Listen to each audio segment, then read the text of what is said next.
Hello listeners, welcome to your own channel, Crooked Chords. At the beginning of the movie, we are shown a man named Jason Hopper. He is an archaeology professor. He approaches an old van, in which a lot of old stuff and a book are seen. Then he sees a cave nearby. As soon as he goes near that cave, he sees someone in that cave who is wearing old-time clothes and has a gun in his hand, but he is standing absolutely still. Hopper calls out to him, but there is no response. Perhaps Hopper knows this guy. Hopper returns to his home, where his two students, Taylor and Jackie, are waiting for him. Hopper says, "I have found what I was looking for." Taylor is also very eager to go along, but Hopper says he is going alone in this search and will be back by evening. Now, Hopper goes to that mountain cave again with his dog in the morning, but the man is still standing there. Now, as soon as Hopper moves forward in that cave, he feels some changes in the air. There is a lot of moisture in the air, and it seems as if there is an invisible wall. Hopper enters this wall. Now we see that it has been 2 days since Hopper left, but Hopper has not returned yet. So, Taylor goes to Jackie's house and the two decide to find Hopper, but they need a car to get to the cave site. So Taylor borrows his friend Kira's father's car, and in return, promises to get her grade A in her college project. But Kira was not going to come alone. Kira is also accompanied by her younger sister, Vives, and her friend Furby.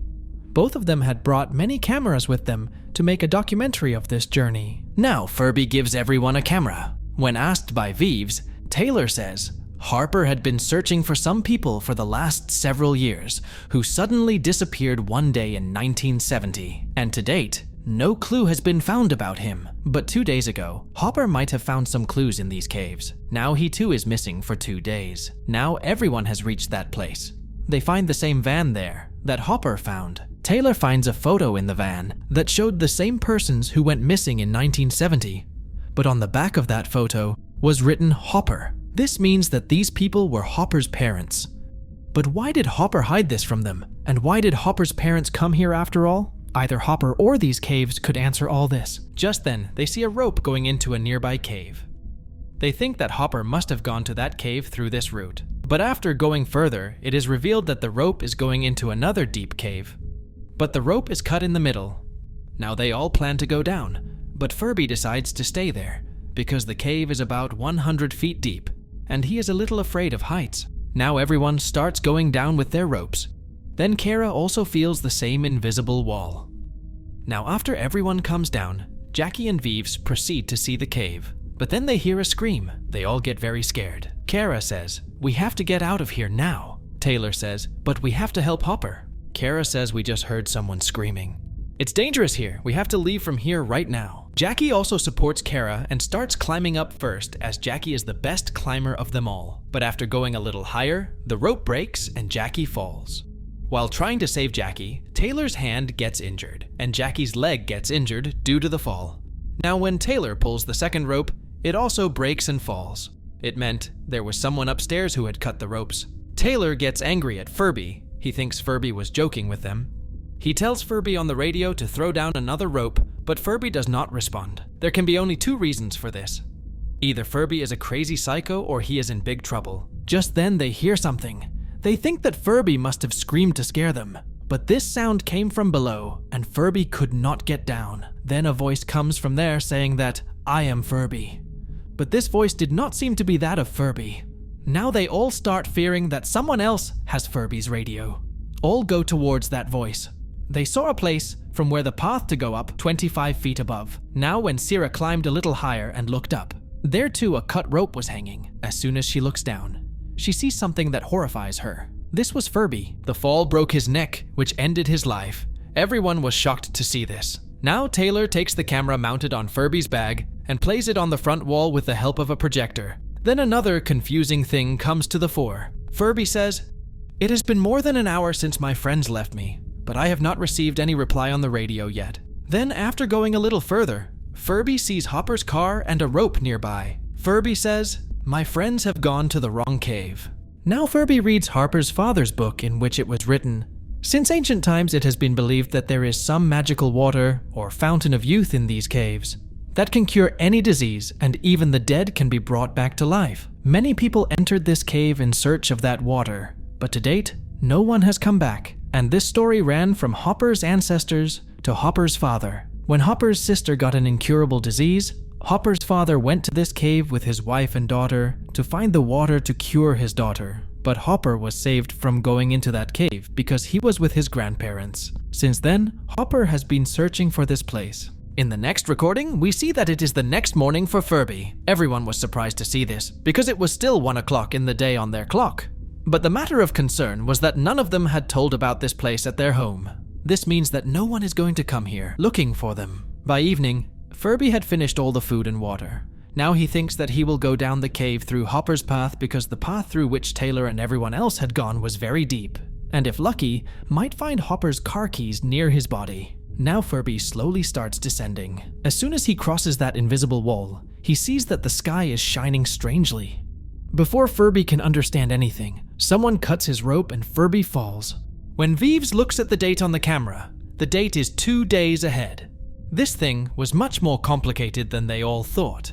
Now there was only one way to escape from all this, and to know the truth, that Kara would climb up and call for help with a satellite phone.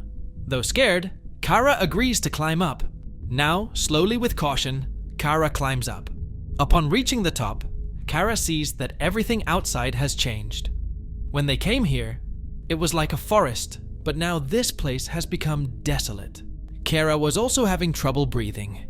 Even then, Kara roams around a lot in search of a signal, but no signal is found. Then, Kara's eyes fall upon a sandstorm coming toward her. She also sees a strange thing flying in the sky above the storm. She runs back to the cave and tells everyone what happened up there. Everyone says, "How is this possible? It's only been a second since you went up." Kara says, "I've been up for at least half an hour." Now when everyone watches Kara's video, it comes to light that Kara was telling the truth. Now Taylor says, "I think time moves differently down here, and this strange light in the sky is day and night. That is, 1 second spent at this place is 1 day in the outside world. And those people have been here for the last 1 hour, which means several weeks or even a year has passed outside." Then Taylor notices that Furby's radio is broken, but it is seen intact in the video. So they all watch Furby's video once again, and then they come to know that at that time it was Furby who was talking to Taylor on the radio.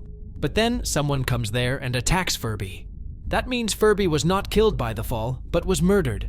Now Taylor tells everyone that we have to be careful. There is someone above who is cutting the rope so that we remain trapped here, and there is someone below who wants to kill us. Now Taylor tells Kara that you have to climb up quickly and throw the rope down so that we can all get out of here. As Kara starts to climb up, Vives watches Furby's video once again because she sees something. After looking carefully, it became clear that the lights seen in the sky were not day and night. The sun is changing its path in 1 second, which means it is the whole year. 1 second spent below meant an entire year spent above. This means that the world above has moved forward thousands of years. Then something like a ladder comes from above, and a giant man comes down through it. Now everyone was looking at that man with shocked eyes, and then the same primitive man who had killed Furby attacked that man. But that man easily defeats that primitive man and ties a belt around his neck so that he cannot move from his place again. Now that alien-like giant man moves towards all of them. They all run away from there, and then the alien closes the ladder and keeps it to himself. Now they came running to a place where there was a fire. That means this was the living place of primitive humans. Then Kara finds the dead body of a girl. Upon looking at her carefully, she realizes that she is Hopper's mother, and near it is the lying body of Hopper's father, but both of them had not aged at all. Then her eyes fall upon the 3 primitive humans sitting there. All 3 of them were sitting near the dead body of a man, and were looking at that man's gun. This was the same man whom Hopper had chased into this cave. Now those primitive humans see Taylor and attack him. Taylor asks everyone to run away from there and starts fighting them himself. But Taylor alone cannot withstand those 3 people for long, and they kill Taylor. Now they go after the girls to catch them, but the girls hide at a place and all the primitive humans go away. Now Kara runs to Taylor and hugs him and starts crying. Just then, the alien comes there and holds Taylor. Kara protests, but the alien puts Taylor in a pool of water. Kara also jumps into that pool. Just then a primitive man comes there. As soon as he comes near the pond, the alien hits him and throws him down. Then we see that the dead Taylor becomes alive again. When that alien is fighting with that primitive man, another primitive human comes there, holds the alien from behind, and removes his helmet. Due to this, the alien starts suffocating. But still, he puts that belt around the neck of those two primitive humans. Now everyone comes to that alien. This was the end time of that alien. He scans Kara's face, and the video related to her plays, in which Kara's father is asking people for help in finding his daughters. After that, the video goes ahead several years, where humans are talking about leaving the Earth, because after 1,000 years, the Earth's environment will not be suitable for humans to live in. Now in the next video, humans have created such a spaceship that can carry 200,000 people together. These ships will pass through a hyperaccelerator, which will increase the speed of the spacecraft so much that it can reach Mars in a few hours. That means the thing that Kara saw in the sky was this hyperaccelerator itself. This means, at that time, more than 1,000 years had passed, and that's why Kara was having trouble breathing. Now everyone was in shock. The world above has gone so far that humans have become so gigantic that they are 8 feet tall and have left Earth and settled on Mars. This means that whoever they knew, their friends, their family, everything is gone. Taylor says whatever may come, we have to go up, we can't stay stuck here. Now Taylor takes that ladder from that alien that is present-day human being. Vives quickly sets fire to the way of the primitive humans, and everyone runs away from there. But that fire is not able to stop those primitive humans who keep chasing them. Now Taylor and everyone else see that the sky has stopped shining. Taylor opens the ladder and everyone starts climbing up. But instead of the sky above, it is all water. When Kara puts her hand in that water, someone holds her hand, pulls her into the water, and puts a mask on her face so that she can breathe. Then suddenly, a primitive man presses the button of the ladder and the ladder closes. Now everyone is about to fall when time stops. Actually, time had stopped for Kara, because Kara had returned to the normal time speed. Then we see that all of them are frozen in time, and something like a robotic wire comes and holds them, and they are saved from falling. Just then, Kara comes out of the water. She is wearing completely different clothes, and she asks them all to hold their breath, and one by one, everybody goes into that water. Now let us understand what happened here. As soon as Kara went up, she was saved by aliens or advanced humans. She must have explained whatever happened in the cave below. Then these aliens made a plan to save them all. Although it all took 10 days for Kara, and 1 year, that is 365 days, is equal to 1 second of the cave, which is 1,000 milliseconds. So 1,000 divided by 365 is equal to 2.73 milliseconds inside the cave, is equal to a full day above the cave. And if Kara took 10 days above, then not even 30 milliseconds had passed in the cave.